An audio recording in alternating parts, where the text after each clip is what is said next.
come to us all the time and ask, what is disability and why do I need it?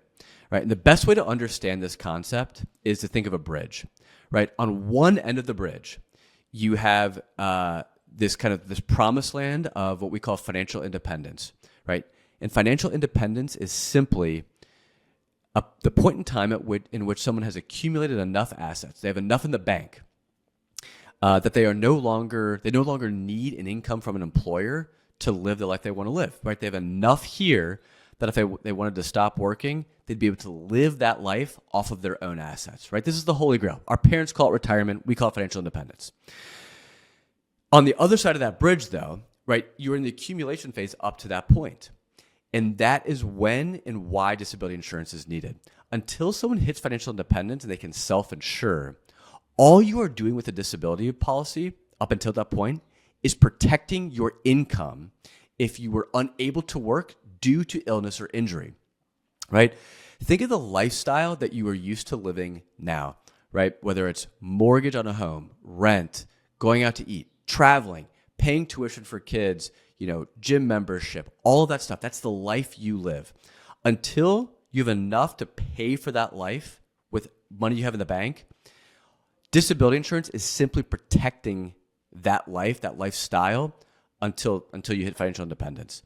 And again here, the key piece is illness or injury, right?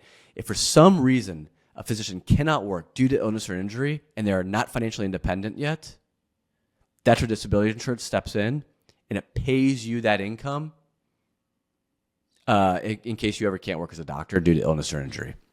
Disability insurance always becomes real to somebody when they have a colleague who's experiencing a problem.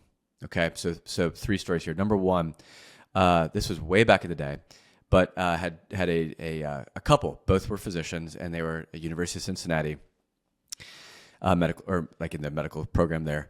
And I had been meeting with them. They were kind of on board for disability already. It wasn't like we were trying to, it was they already knew they wanted it. But literally in the time that they were applying for disability, I'm going off memory here, but he had a colleague of his also in fellowship, literally, didn't get hit by a bus, but like got hit by a car on a bike. And this person had to leave fellowship for multiple years in order to kind of rehab from that accident.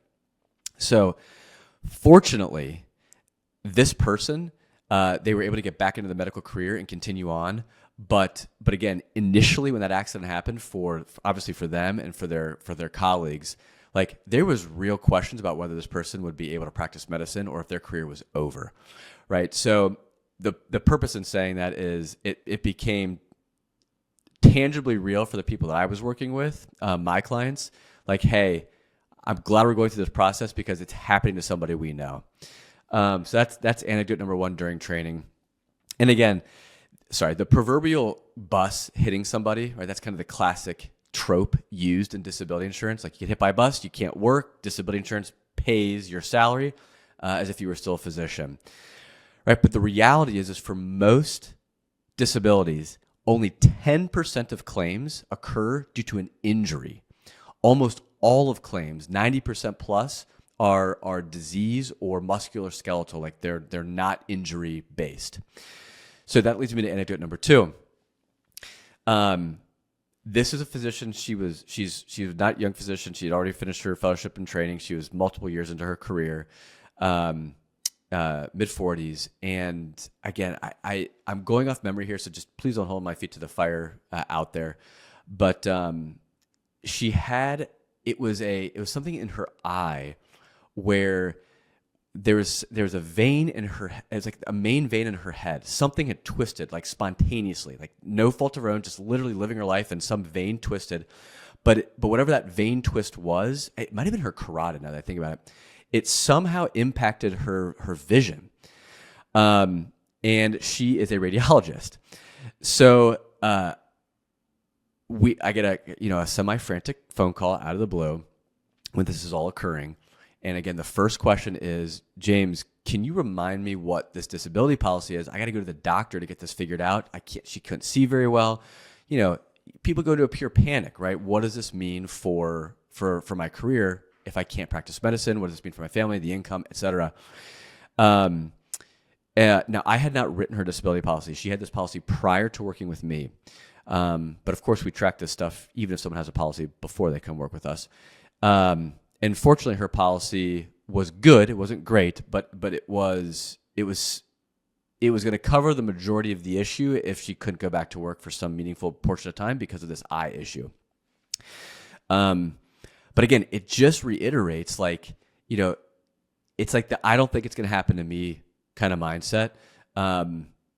This stuff just does happen, and it's weird. It's spontaneous, you know, no fault of your own. It's not the proverbial bus. It is like, it's these weird little one-off things like this vein and you know, in her that causes eye issue. It's cancer. It's musculoskeletal. It just kind of goes on and on and on. So the third anecdote here is actually my wife. And I always hate to use this because it's so cliche for the advisor to like have such a direct connection to this stuff, but hey, it's just the way life played out. But after our third child, I would say 8 months after our third child was born, this is within the last really year and a half, my wife started to experience like really serious back pain, lower back pain. And we think a lot of it had to do with her carrying, our like the new kid and like one of those little Mamaroo things, like in the front of, you know, the front of you, like you just strap your kid in. And you did after 3 kids. By the third one, she had like kind of just really hurt her lower back. But it was so bad that like when the baby would get up in the middle of the night, you know, and wanted to eat or was crying, like my wife couldn't even get out of bed. I have to walk over middle of the night. I have to like literally old woman walk her where she's hunched over, holding onto me into this room in order to like feed the kid or help. So, you know, getting out of bed, if she can't feed a kid, like you can't go into the office necessarily and go do your rounds, right? And she's a cancer doc for kids. Like she's rounding all the time, walking around. Like if you can't walk, it sounds so stupid, but it's like, it makes it a little challenging to do your job. And so we were starting to go down that path of like, what if this doesn't resolve itself? She was going through physical therapy, if this whole thing, again, fortunately, it did all resolve itself. She was able to get better. And go back to work and work no problem. She didn't end up missing any work. But the real life question sets in. What does this mean for our family if we lose her income because she can't go to work because of this back, right?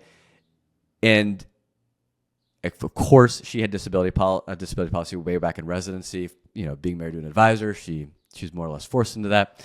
But it has real life benefits, right? And for us, especially, like it hit home, like the importance of it. So as always, if you found this information helpful, we don't need you to subscribe. We don't need you to like.